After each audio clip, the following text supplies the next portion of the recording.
अखंड दर्शन टीवी आप सभी भक्तों का हार्दिक स्वागत और अभिनंदन करती है। या देवी सर्वभूतेषु माँ चंद्रघंटा रूपेण संस्थिता नमस्तस्यै नमस्तस्यै नमस्तस्यै नमो नमः।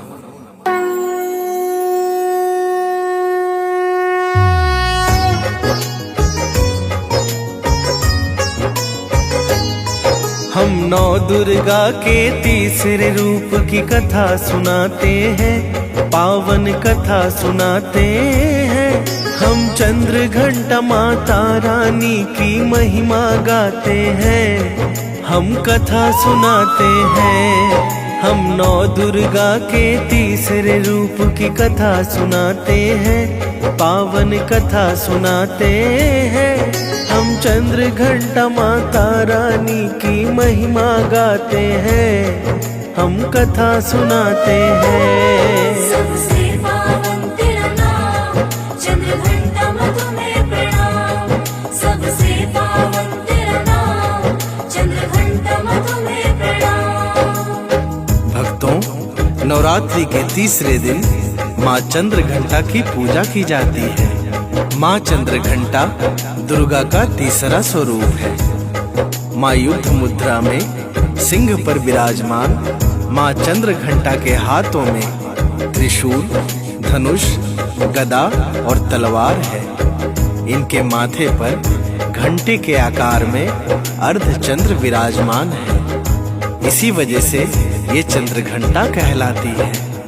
माँ राक्षसों का वध करने वाली हैं।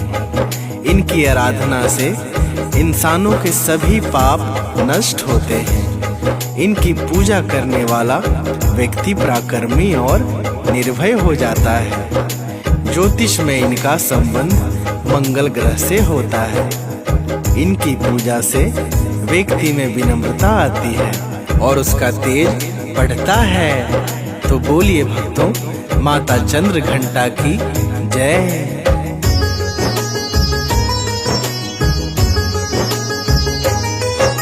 नवरात्रि के तीसरे दिन होता है माँ का पूजन।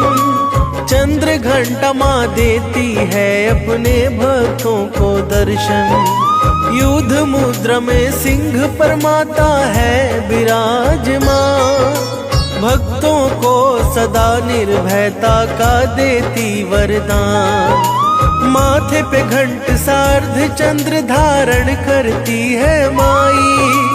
इसी कारण से तीसरी दुर्गा चंद्र घंटा कहलाई। माता के श्री चरणों में हम शीश नवाते हैं, पावन कथा सुनाते हैं। हम चंद्र घंटा माता रानी की महिमा गाते हैं, हम कथा सुनाते हैं। सबसे पावन तेरा नाम, चंद्र घंटा माँ तुम्हें प्रणाम। सबसे पावन तेरा नाम, चंद्र घंटा माँ तुम्हें प्रणाम। भक्तों, एक बार की बात है, दैत्य गुरु शुक्राचार्य का शिष्य रंभ नामक असुर था। वह असुर राज था जिसके राज्य में सारी प्रजा दुखी और डर से भरी हुई थी। वह अपनी प्रजाजनों को तरह तरह के कष्ट देता था, उन पर गलत कर लगाता था। उसके राज्य में चारों ओर अशांति और कोलाहल का वातावरण था। उसकी सारी प्रजा कष्ट से पीड़ित थी और उस दैत्यराज से मुक्ति चाहती थी। तो बोलिए भक्तों, माता चंद्र घंटा की जय।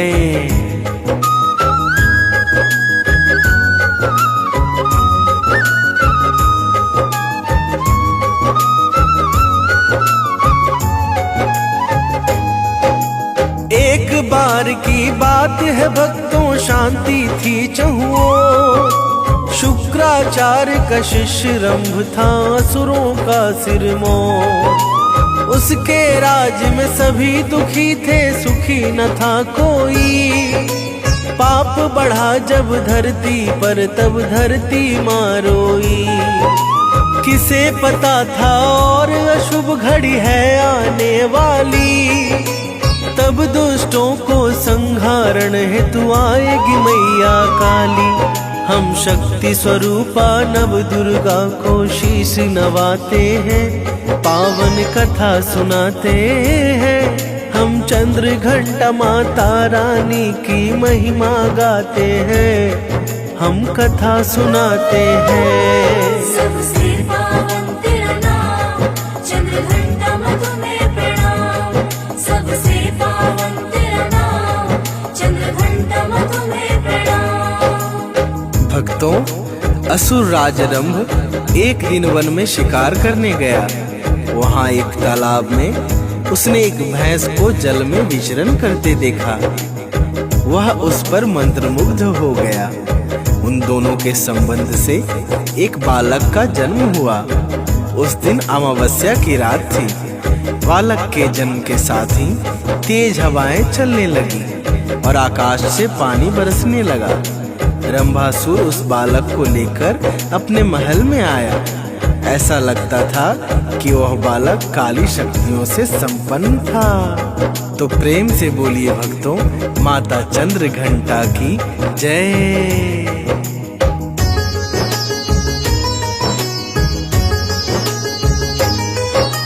असुरों का राजा रंभ गया वन में करने शिकार। विचरण करती भैंस से हो गया उसको प्यार।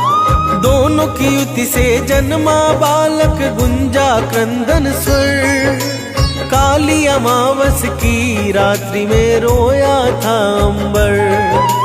रंभासुर लेके बालक को अपने महल में आया। काली शक्तियों से कुपित हो भूमंडल थर्राया। यह सब देख के देवतागण बहुत डर जाते हैं, पावन कथा सुनाते हैं। हम चंद्र घंटा माता रानी की महिमा गाते हैं, हम कथा सुनाते हैं। सबसे पावन तेरा नाम, चंद्र घंटा तुम्हें प्रणाम। सबसे पावन तेरा नाम, चंद्र घंटा तुम्हें प्रणाम। भक्तों, रंभासुर ने दूत भेजकर दैत्य गुरु शुक्राचार्य को बुलवाया। दैत्य गुरु खबर पाकर रंभासुर के राजमहल आए। वहां उन्होंने उस बालक को देखा और आंख बंद करके ध्यान लगाया। कुछ समय उपरांत उन्होंने आंखें खोली और बोले कि हे रंभासुर, इस बालक में असुर और महिष दोनों की युति है। इस कारण यह बालक जब चाहे तब असुर या महिष दोनों रूपों को धारण कर सकता है। यह अति बलवान होगा। यह ब्रह्मा जी का बहुत बड़ा भक्त होगा। इसका नाम महिषासुर होगा। तो बोलिए भक्तों, माता चंद्र घंटा की जय।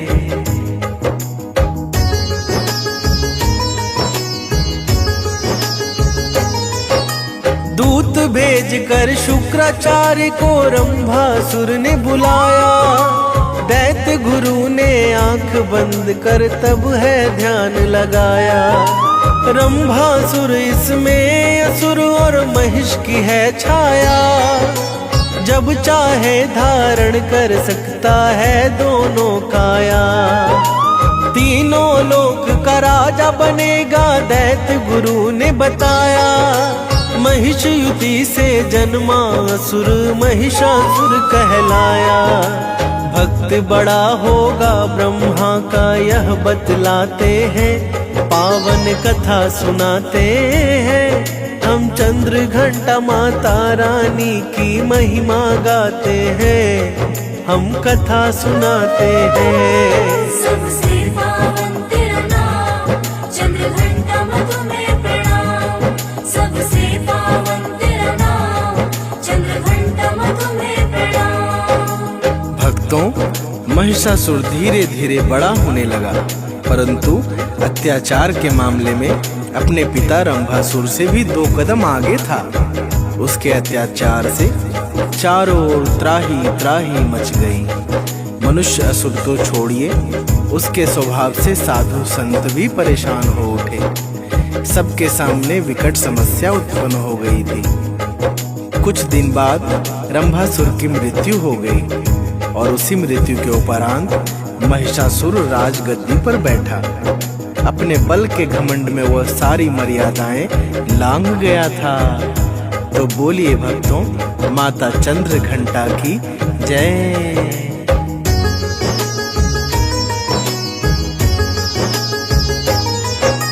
जैसा नाम था महिषासुर का वैसा करे वह काम। उसके अत्याचार से मच गया जगत में त्राहिमाम। क्या मानव क्या साधु संत सबको करे परेशान। विकट समस्या आन पड़ी कोई ना था समाधान। रंभासुर के बाद बना वो असुरों का महाराजा। बल के मद में चूर होकर वो भूल गया था मर्यादा। अति बलशाली असुर राज से सब थर्राते हैं। पावन कथा सुनाते हैं हम, चंद्रघंटा माता रानी की महिमा गाते हैं। हम कथा सुनाते हैं। सबसे पावन तेरा नाम, चंद्रघंटा माँ तुम्हें प्रणाम।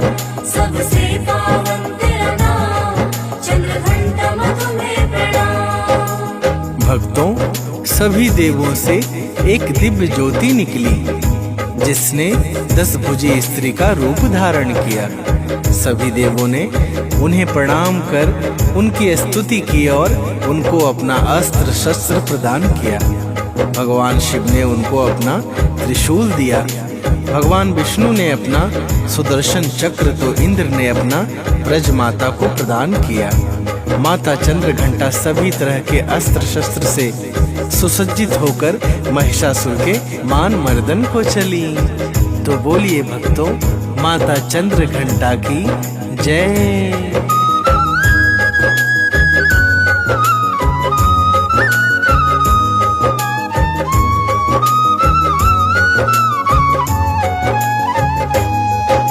सब देवों से ज्योत निकल कर रूप किया एक धारण।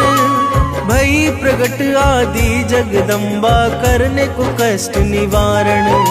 सभी ने अपने अस्त्र शस्त्र तब माँ को किया प्रदान। हाथ जोड़कर कहने लगे हैं माँ करो दुख का निदान। अम्बे भवानी है कल्याणी, नमन है बारंबार।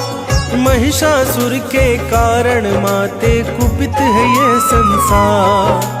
दुष्ट के प्राण हरण को माँ हम तुम्हें मनाते हैं। पावन कथा सुनाते हैं हम, चंद्रघंटा माता रानी की महिमा गाते हैं। हम कथा सुनाते हैं। सबसे पावन तेरा नाम, चंद्रघंटा माँ तुम्हें प्रणाम। सबसे पावन तेरा नाम, चंद्रघंटा माँ तुम्हें प्रणाम। भक्तों, जब यह महिषासुर को एहसास हो गया कि वो आदि शक्ति स्वरूपा माँ दुर्गा से युद्ध कर रहा है, तब वह माता के पास हाथ जोड़कर खड़ा हो गया और माता से कहा कि हे माँ, आपके हाथों मरकर मुझे मोक्ष की प्राप्ति होगी। माँ ने महिषासुर को अपने साथी पूजन का वरदान दिया। इस प्रकार एक असुर भी अंत समय में सद्बुद्धि को पाकर अमरलोक को गया। भक्तों, माता का घंटा असुरों को भय प्रदान करने वाला होता है और वहीं इससे भक्तों को संसारी कष्टों से मुक्ति मिलती है। माता का यह स्वरूप हमारे मन को नियंत्रित रखता है। पूजा शुरू करने से पहले माता को केसर और केवड़ा जल से स्नान कराना जरूरी है। उसके बाद सुनहरे रंग के वस्त्र पहनाकर कमल और पीले गुलाब के फूल अर्पण करें। साथ ही माला भी चढ़ाएं। आप पंचामृत, मिश्री और मिठाई आदि से भोग लगाकर उनके मंत्रों का जाप करें। नवरात्रि में माँ के इस रूप को दूध और दूध से बने पदार्थों का भोग अर्पित करना चाहिए। तो बोलिए भक्तों, माता चंद्रघंटा की जय।